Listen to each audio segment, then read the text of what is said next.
I'm Connie, and this is the Acura MDX Type S. So, ever popular 3-row SUV.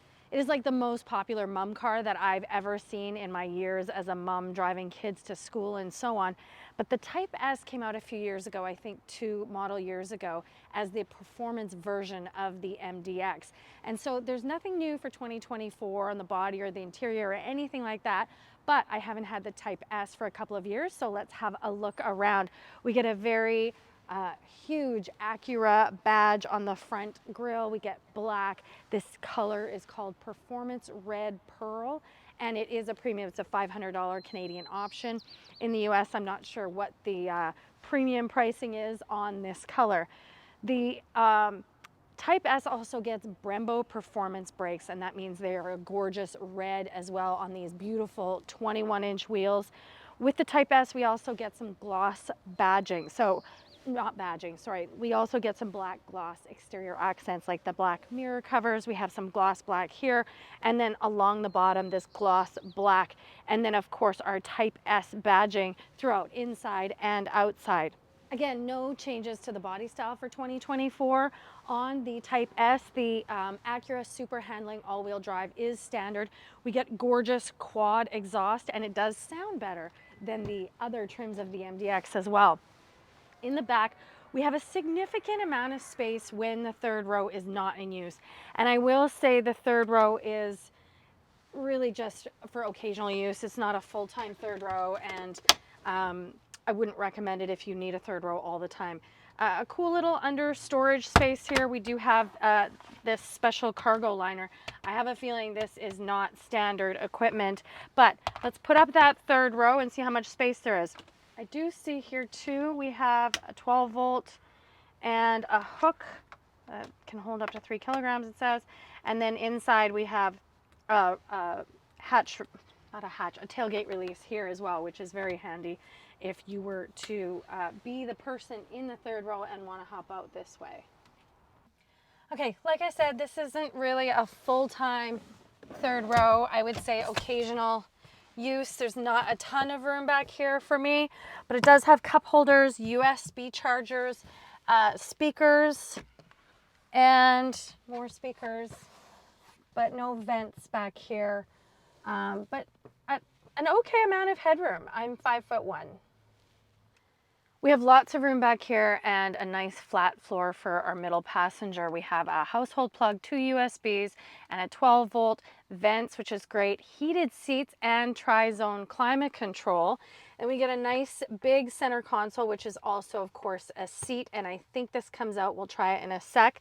But we have a lot of beautiful accents here. First of all, the ALS sound system, huge speakers, leather, red stitching, wood, and we even get window shades for this big giant window here.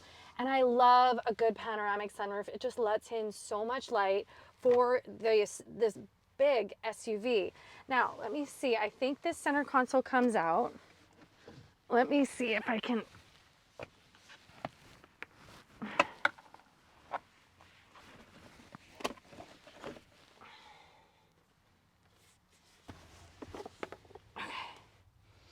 All right, yeah, are you filming? Yep.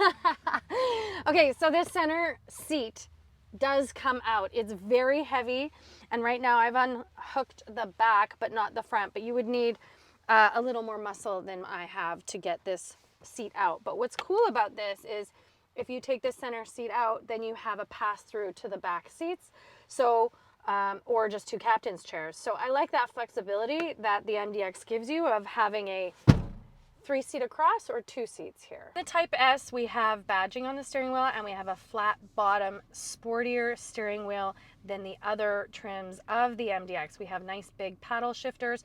We can control our music, our heated steering wheel, our adaptive cruise control from here on the steering wheel. This part of the steering wheel is not different than the other trims. We have a fully digital gauge cluster, and I love this center graphic here. It shows me when I have my foot on the brakes. It shows me when I turn on the headlights. It's very clear. It's also part of when you're driving, you can see cars and so on there as well. We have a nice, big, very clear head-up display, which I appreciate. Really nice leather dash with red stitching and wood, and a nice big screen. I will say, however, and it is wireless CarPlay, very nice, very nicely responsive, but Acura still uses the trackpad system to control the screen, and I absolutely cannot stand this system. I want to touch the screen. Tri-zone climate control is controlled here with hard touch buttons, which I really like. Our heated and ventilated seats are here, and I love this little pop-up charging station. It's cute. Dynamic mode. So this is drive modes. Have a look at the screen for graphics though. Sport, Sport Plus, and I don't know if you guys can tell or feel that. Probably not, but as soon as I put it in Sport and Sport Plus, it lowered the suspension. So yes, this Type S also has adaptive air suspension, which is adjustable by the drive mode. So other than Sport Plus and Sport, we get normal. It's going to raise the air suspension right now. And then comfort and snow mode. Lift, it's now lifting it into the highest ride height for this MDX. It's quite high actually. I'm kind of surprised. Let's have a look on the outside of the MDX and see the difference in ride height from the lift, which is now, and then I'll put it in Sport Plus mode and we'll see how low it is to the ground. Okay, so this is the lifted level on this MDX. We've got the mirror cap right up to my shoulder. Another place you can really tell the difference is the gap between the tire and the car right here. Let's lower it in Sport Plus mode and see the difference.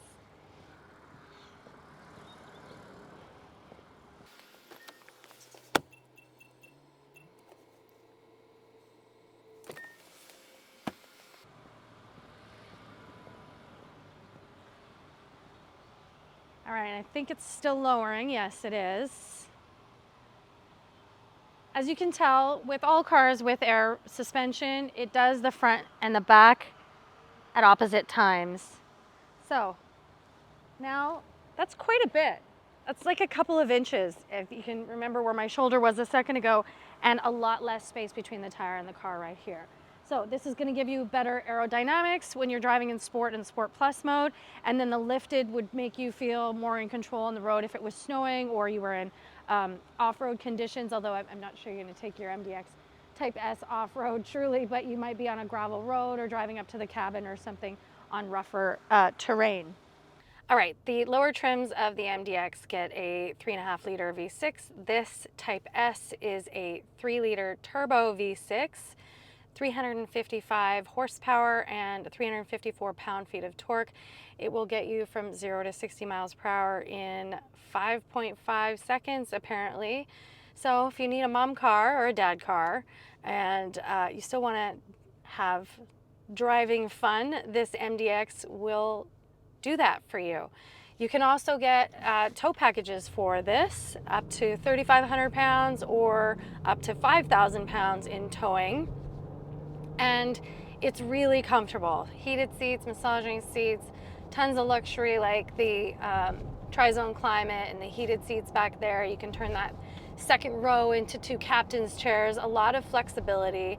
It is fun to drive, really comfortable. I think one of the things I forgot to mention is these seats, these leather seats are different in the Type S as well. Love it. I can see why it's so popular. With the Type S, you also get a 25 speaker ELS studio sound system, which is amazing. I always really enjoy the sound in Acura, especially on this top Type S. We also get towing if you purchase it with a towing package. We have so many luxe features. There's massaging seats and ambient lighting. And this Type S really is fun to drive as well. Which one are you choosing? One of the base trims of the MDX? It's such a popular family car. Or are you going for the spicier Type S version? Let's talk about pricing. So the MDX starts at around 67,000 Canadian or around 51,500 US dollars. All-wheel drive is standard in Canada. You can get it in front-wheel drive in the US. The Type S is a standard all-wheel drive and will set you back around 88,000 Canadian dollars or around 75,000 US dollars. Leave me a question or a comment and we'll see you soon.